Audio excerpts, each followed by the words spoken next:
अपनी पत्नी के इन दो अंगों को छूने से कभी गरीबी नहीं आती है। औरत को देवी का रूप कहा गया है और देवी का हर एक अंग बहुत ही पवित्र होता है। आज मैं आपको औरत के ऐसे अंग के बारे में बताऊंगी जिसे हर पुरुष को दबाने से अचानक अपार धन की प्राप्ति होने लगती है। लोग औरत का कौन सा अंग दबाकर अमीर बन जाते हैं। जो भी मनुष्य औरत का यह अंग दबाता है उसके घर में सदा माँ लक्ष्मी का वास रहता है और महालक्ष्मी की कृपा सदैव बनी रहती है। आज के इस वीडियो में मैं आपको एक सच्ची कहानी के माध्यम से बताऊंगी कि औरत का वह कौन सा अंग है जिसे हर पुरुष को दबाना चाहिए। अधूरी जानकारी विष के समान होती है, इसीलिए वीडियो को बीच में छोड़ने की गलती ना करें और ध्यान लगाकर पूरा जरूर सुने। एक बार की बात है, भगवान शिव और माता पार्वती कैलाश पर्वत पर बैठे हुए थे। तभी देव ऋषि नारद उनके पास आते हैं और हाथ जोड़कर कहते हैं कि हे प्रभु, आज मैं आपके पास अपने एक प्रश्न के निवारण के लिए आया हूँ, कृपया उसका समाधान कीजिए। तब भगवान शिव कहते हैं कि हे देव ऋषि बताओ, आपका कौन सा प्रश्न है।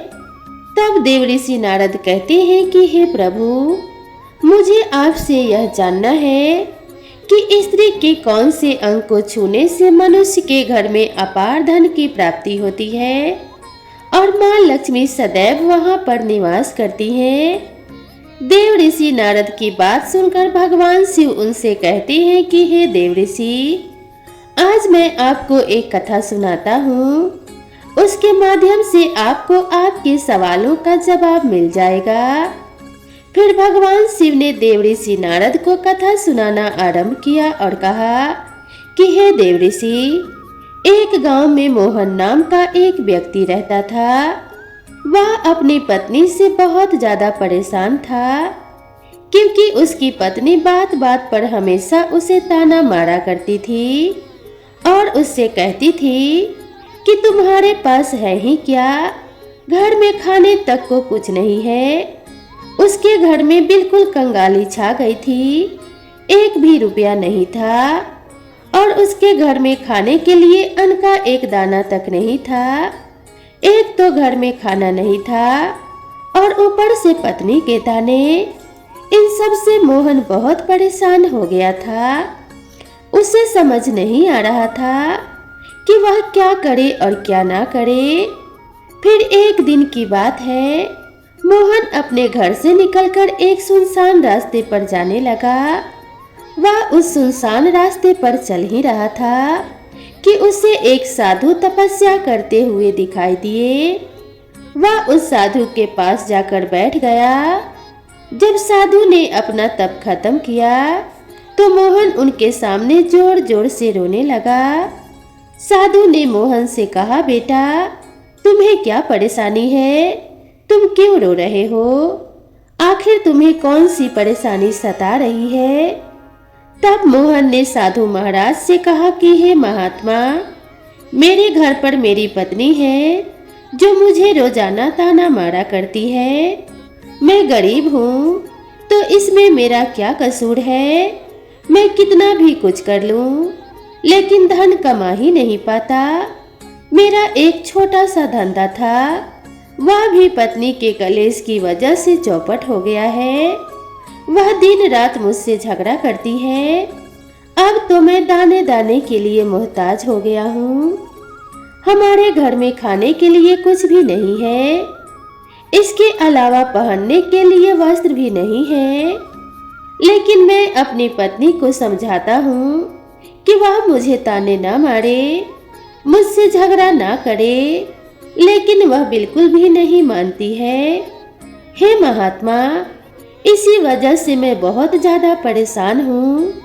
इसी वजह से मैं घर छोड़कर यहाँ आया हूँ।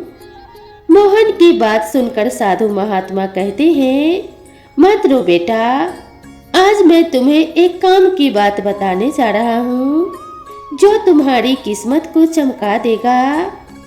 तुम्हें अपनी औरत का सिर्फ यह अंग दबाना है, अचानक तुम्हारे घर में धन की प्राप्ति होने लग जाएगी।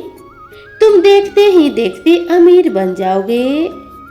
इसके बाद वह साधु कहते हैं, जो भी पुरुष अपनी पत्नी के इन 2 अंगों को दबाता है, उसके घर में कभी भी धन की कमी नहीं रहती है और न ही उसके घर में लड़ाई और झगड़े होते हैं। वह जो भी व्यापार करता है, उसमें उसकी हमेशा तरक्की होती है। फिर साधु कहते हैं, अब मैं तुमको औरत के उन 2 अंगों के बारे में बताने जा रहा हूँ। तुम उसे ध्यान से सुनना और अपने जीवन में इस पर गौर करना।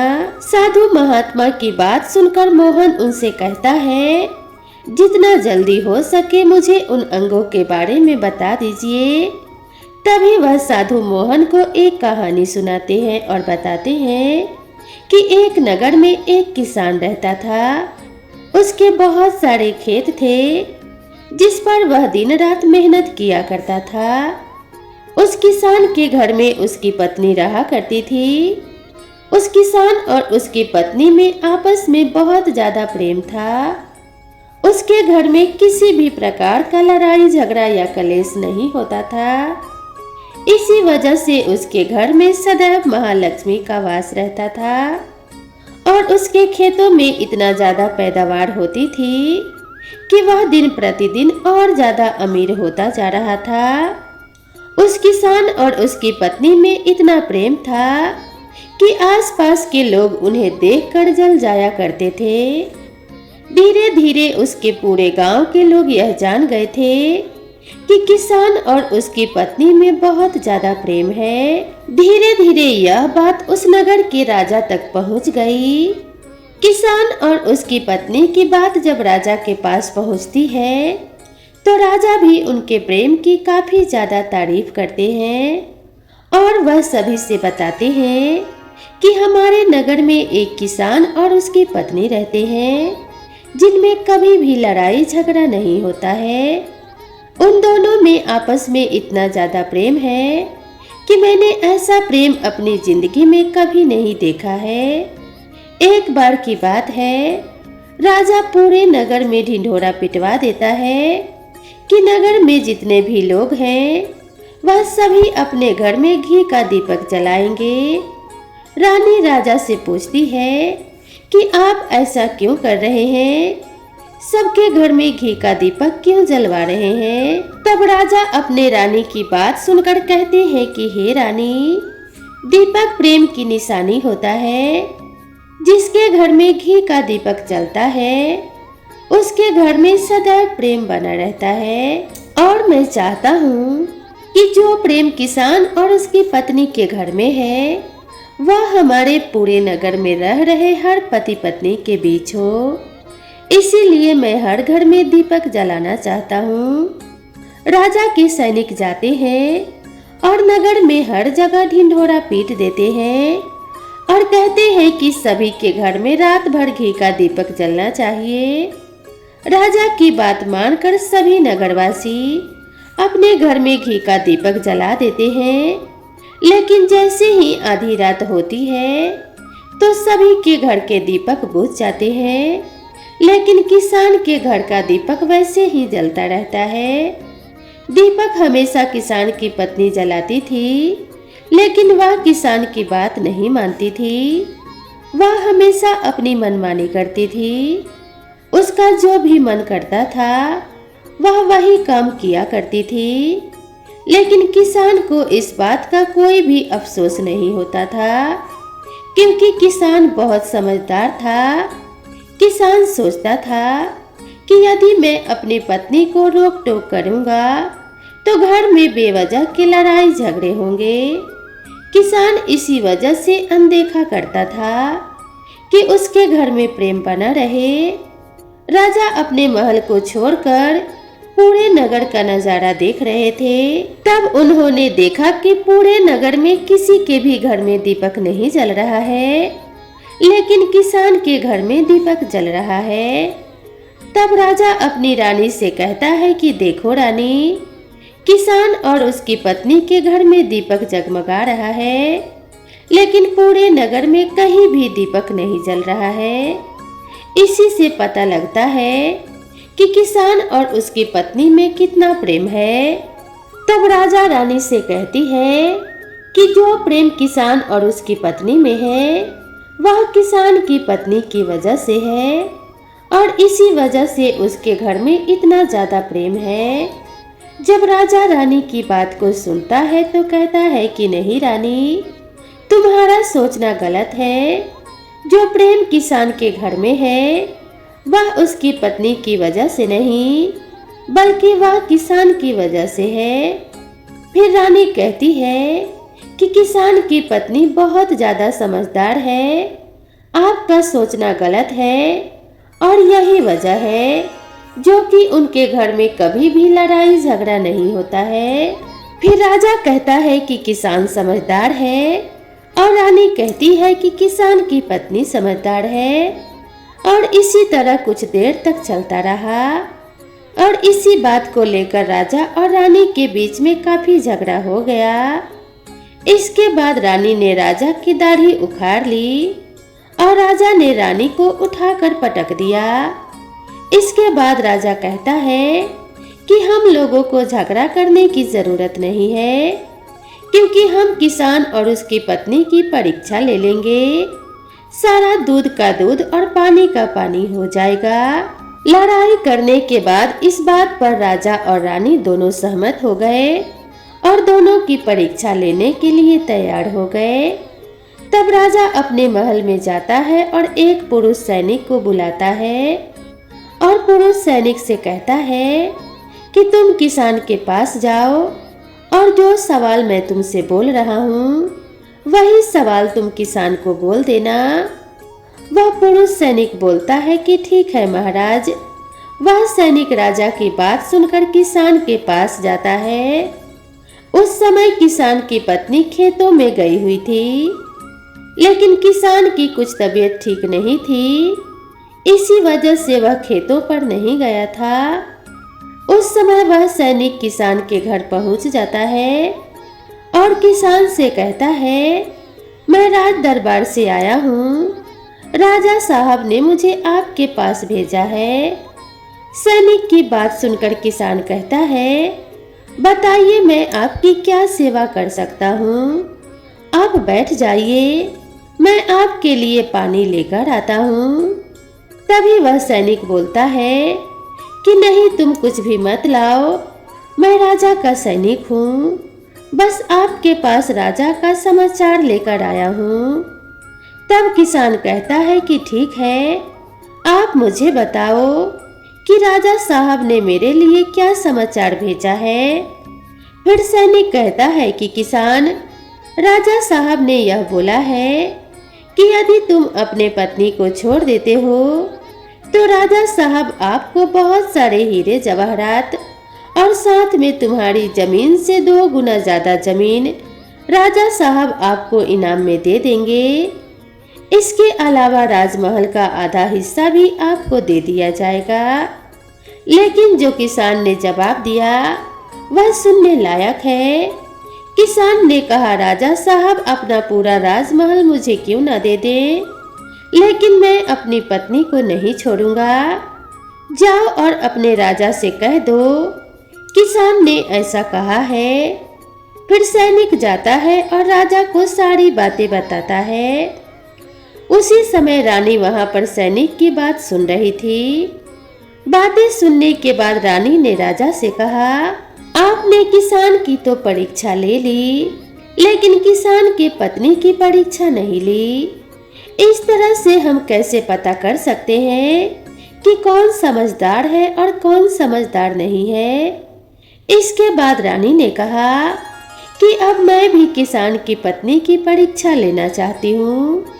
जब दोनों की परीक्षा हो जाएगी तभी पता चलेगा कि कौन ज्यादा समझदार है। फिर रानी ने भी अपनी एक दासी को बुलाया और कहा कि मेरी बात किसान की पत्नी को बोलना, और याद रखना यह बात तभी बताना जब किसान वहां पर ना हो। दासी ने पूछा कि रानी क्या बात बतानी है वह तो बताओ। तो रानी ने दासी को सारी बात बता दी। दासी किसान के घर जाती है और उसके घर में आवाज लगाती है।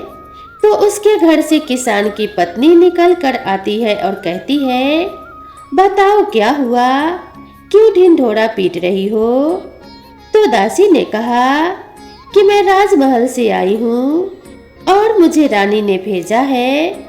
किसान की पत्नी ने कहा, बताओ किस लिए आई हो।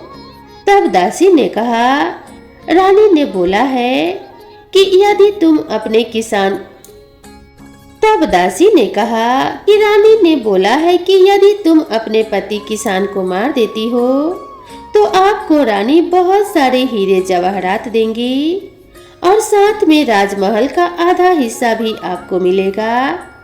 इसके अलावा जितनी भी आपकी जमीन है वह तो आपके पास ही रहेगी, लेकिन उसकी 2 गुना जमीन भी रानी आपको देंगी।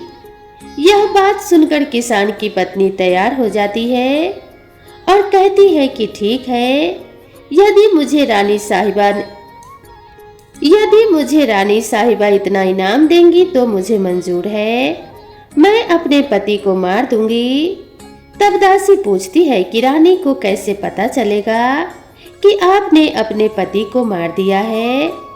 तब किसान की पत्नी बोलती है, मेरे घर में जो दीपक जल रहा है, जब मैं किसान को मार दूंगी तो उसे बुझा दूंगी, तभी आपको पता चल जाएगा कि मैंने किसान को मार दिया है। अब दासी किसान की पत्नी की बात सुनकर राजमहल में जाती है और रानी को सारी बातें सच सच बता देती है। किसान के पत्नी की बात सुनकर रानी बहुत ही ज्यादा अचंभित हो जाती है। राजा और रानी को स्त्री जात से नफरत होने लगती है। उसी समय राजा अपने नगर के सभी लोगों को बुलाता है और कहता है कि मैं चाहता हूँ कि मेरे और मेरे पत्नी की वजह से किसान की जान ना जाए। तुम लोग ऐसा करो, उस किसान के घर जाओ और सारी बातें बता दो और उसकी जान बचा लो, वरना किसान की पत्नी उसे मार देगी। इधर सैनिक किसान के घर जाते हैं और सोचते हैं कि किसान की पत्नी किसान को रात में मारेगी और फिर दीपक बुझाएगी। इससे पहले ही हम किसान के घर पहुंच जाते हैं और किसान की जान बचा लेते हैं। जैसे ही राजा के सैनिक किसान के घर पहुंचते हैं तो देखते हैं कि किसान तो मरा पड़ा है। तो सैनिक किसान की पत्नी से बोलते हैं कि आप तो किसान को रात में मारने वाली थी, लेकिन आपने अभी किसान को क्यों मार दिया। तब किसान की पत्नी बोलती है, किसान को तो मुझे मारना ही था, रात में तो मुझे सिर्फ दीपक ही बुझाना था, इसीलिए किसान को तो मैंने दिन में ही मार दिया है। सभी सैनिक तुरंत किसान के घर से दौड़ पड़े और राजा के पास पहुंच जाते हैं और राजा रानी को सारी बातें बताते हैं। राजा और रानी क्रोध से आग बबूला हो जाते हैं। इसके बाद राजा और रानी किसान की पत्नी को बंदी बनाकर सैनिकों को लाने के लिए आदेश देते हैं। राजा के आदेश को सुनकर सैनिक जाते हैं और किसान की पत्नी को बंदी बनाकर ले आते हैं।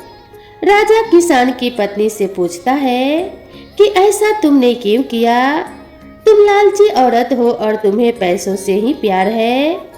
तभी किसान की पत्नी ने जवाब दिया और बताया कि मुझे तो किसान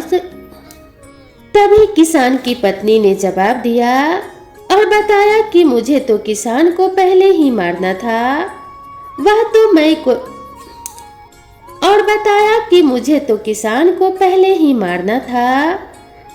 मैं कोई बहाना ढूंढ रही थी, क्योंकि किसान की आदत बहुत खराब थी। वह मेरे साथ बहुत ही खराब व्यवहार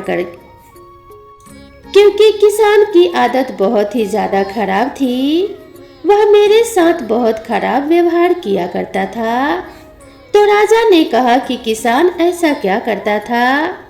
तो किसान की पत्नी ने जवाब दिया कि वह मेरे नाक का ऊपरी हिस्सा अपनी उंगली से हमेशा दबाया करते थे। इसके अलावा किसान एक काम और मेरे साथ करता था। वह किसान मेरे कान का पिछला हिस्सा अक्सर अपनी जीभ से स्पर्श किया करता था। फिर राजा ने पूछा, यह बताओ, जब आप लोग गरीब थे तब क्या किसान आपके साथ यह काम करता था? तो किसान की पत्नी बोलती है, नहीं महाराज, तब ऐसा नहीं करता था। तब राजा ने कहा, मैं समझ गया कि किसान ऐसा क्यों किया करता था। उसी समय साधु ने मोहन से पूछा, तुम्हें कुछ समझ में आया? औरत का कौन सा अंग दबाने तथा चूसने से लोगों को अचानक धन की प्राप्ति होती है? तो मोहन ने कहा, नहीं महाराज, मुझे अभी भी समझ में नहीं आया। तब साधु कहते हैं, अगर अभी भी समझ में नहीं आया तो फिर से मैं तुम्हें बताता हूँ। किसान अपने पत्नी के साथ में जो पहला काम करता था वह है उसके नाक के ऊपरी हिस्से को अपनी उंगली से दबाता था। तो जिस भी मनुष्य के घर में पैसों की किल्लत है उसे अपने उंगली से औरत के नाक के ऊपरी हिस्से को जरूर दबाना चाहिए। औरत के नाक के ऊपरी हिस्से को बहुत ही शुभ माना जाता है। इसी वजह से जो यह काम करता है वह हमेशा धनवान पुरुष बना रहता है। दूसरा काम है, जो भी पुरुष औरत के कान का पिछला हिस्सा अपनी जीभ से स्पर्श करता है तो उसकी किस्मत के द्वार खुल जाते हैं। उसे अचानक धन की प्राप्ति होती है। और ऐसा इसलिए होता है क्योंकि औरत के कान के पिछले हिस्से में माता लक्ष्मी का वास होता है। जब आप ऐसा करते हैं तो माता लक्ष्मी आपसे प्रसन्न हो जाती हैं और आपको अपार धन देती हैं। और आपने एक बात तो जरूर सुनी होगी, औरतें माता लक्ष्मी का रूप मानी जाती हैं। यही वजह है इस संसार में जो भी मनुष्य यह पवित्र काम करता है उसका घर धन से भर जाता है, जो कि इस कहानी में किसान भी अपनी पत्नी के साथ करता था।